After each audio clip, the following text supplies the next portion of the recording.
민주당은 지금 뭐 재판관 추가 임명도 압박을 하고 있고, 그리고 탄핵 심판이 4월 18일 전에는 끝내야 된다 이런 주장을 하고 있는데, 왜냐면 4월 18일에 또 임기가 만료되는 2명의 재판관이 더 있어서 뭐 그런 것 같아요. 근데 이거는 당연히 좀 마지노선은 이렇게 될 수밖에 없을 것 같네요. 4월 18일 전에는 마무리를 해야. 그렇기는 한데 그냥 예. 최근에 나오는 지금 권성동 원내대표님의 발언과 또 대통령실에서 지금 어떻게 보면 심판 관련 서류 수치를 사실상 안 하고 있는 상황들 아니겠습니까? 네.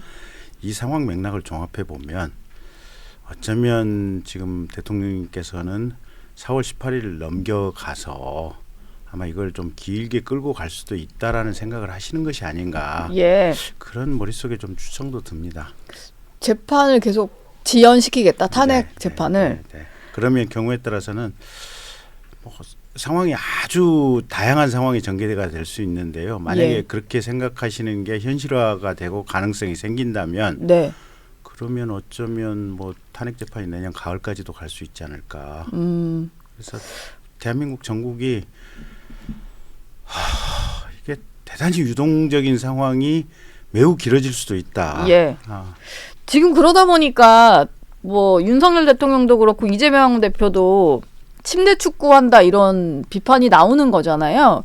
국민의힘 입장에서도 이재명 대표의 재판 지연을 계속 비판을 하면서 탄원서까지 내고 있는 상황인데, 대통령 역시 비슷한 행동을 하고 있으면 목소리에 힘이 실릴 수 있을까 이런 생각이 좀 드네요. 그러니까 일단 송달은 다 정상적으로 받는 게 맞죠. 예. 이재명 대표도 지금 뭐 주소 뻔히 이제 법원도 다 알고 있는데 계속 폐문 부재로 송달이 안 되는 상황이 정상은 아니지 않습니까? 예. 그래서 지금 찾아온다는 그렇죠. 거잖아요. 집행관 송달로 해서, 그러니까 송달이라고 하는 게 원래 가장 기본적인 형태는 이제 우편 송달인데, 예. 우편 송달이 안 되면 법원 집행관이 이걸 들고 가서 송달을 할 수 있습니다. 그다음에 송달 장소도 그 사람의 주소지로 송달이 안 되면 뭐 고용이 되어 있거나 혹은 뭐 위임을 받았거나 이렇게 해서 근무하고 있는 장소를 알 수 있으면 그곳에 가서 송달을 할 수 있고, 네. 심지어는 그런 경우로도 송달이 안 되면 그 사람을 직접 만나서 송달할 수 있다는 법률상의 규정이 있어요. 예. 예를 들면은 이재명 대표 같은 경우는 만약에 국회의원회관으로 찾아갔는데도 의원회관 문도 닫혀 있고 아무도 나오지 않고 송달이 안 된다라고 하면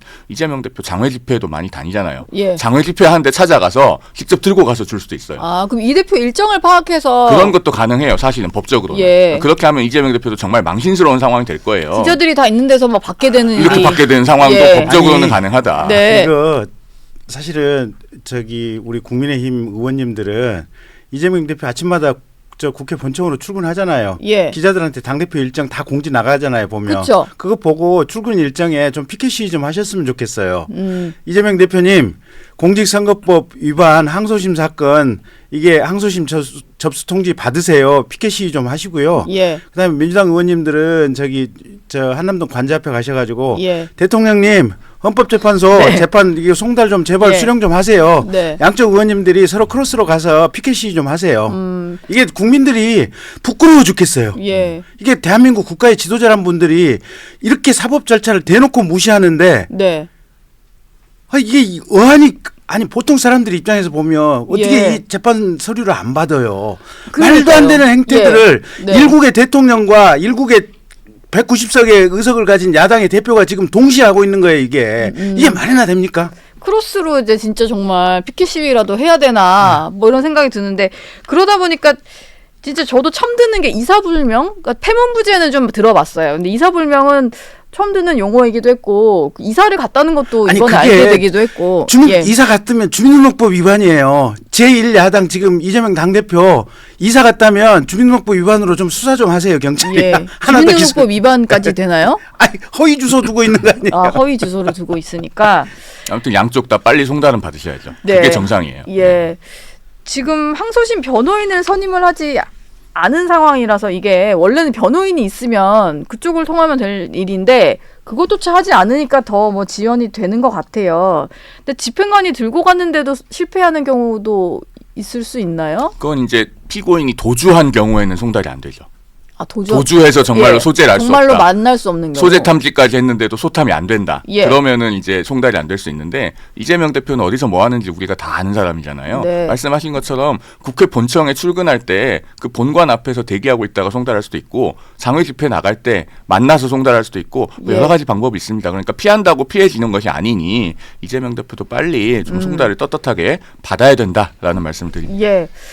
지금 법률위원회에서도 활동하고 계시니까 이 얘기 또 하나 더 여쭤보겠습니다. 국민의힘에서는 이재명 대표 2심 재판, 이게 선거법 2심 재판 얘기를 하는 건데 2월 15일까지 끝내달라 뭐 이런 취지의 탄원서도 내실 예정이라고 하더라고요.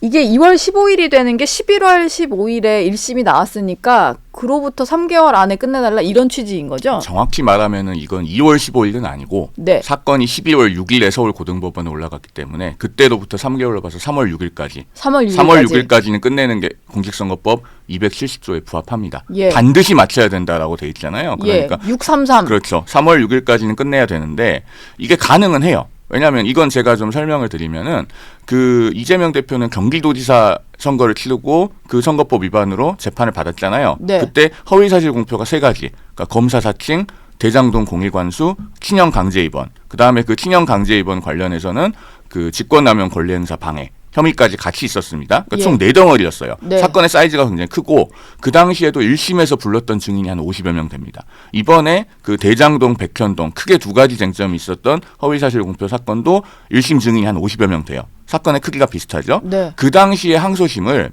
1심 판결이 2019년 5월 16일에 선고가 되고 5월 27일에 사건이 2심에 올라갑니다. 2심 판결이 언제 나오냐면 2019년 9월 6일에 나와요. 예. 석 달 열흘 걸렸거든요. 네. 딱 102일 만에 끝났습니다. 이게 가능해요. 이 정도 사이즈 사건에서. 네. 그러니까 법원이 의지를 갖고 절차를 진행을 하고 그다음에 이재명 대표 측에서 어떤 고의적인 지연 전술을 구사하더라도 그걸 재판부가 적절한 절차 진행으로 제어를 하고 차단을 하면 3월 6일까지 끝내는 건 충분히 가능합니다. 전 그것보다 더 빨리 끝내는 것도 가능하다고 보고 있습니다. 네. 근데 어쨌든 송달을 받아야 이제 되는 거잖아요. 근데 지금 12월 6일부터 그 사건이 올라왔잖아요. 예. 그때부터 3개월이니까 본인이 송달을 안 받거나 해서 지나간 시간은 그건 본인의 불이익으로 돌아가야죠. 그러니까 계속 안 받아서 그 지나간 시간에 대해서는 예. 불필요한 증인 신청을 차단하거나 네. 이런 방식으로 해서 제가 봤을 때는 충분히 기한을 맞출 수 있다. 어쨌든 재판부의 시간은 계속 가고 있는 그렇죠. 것이다. 네.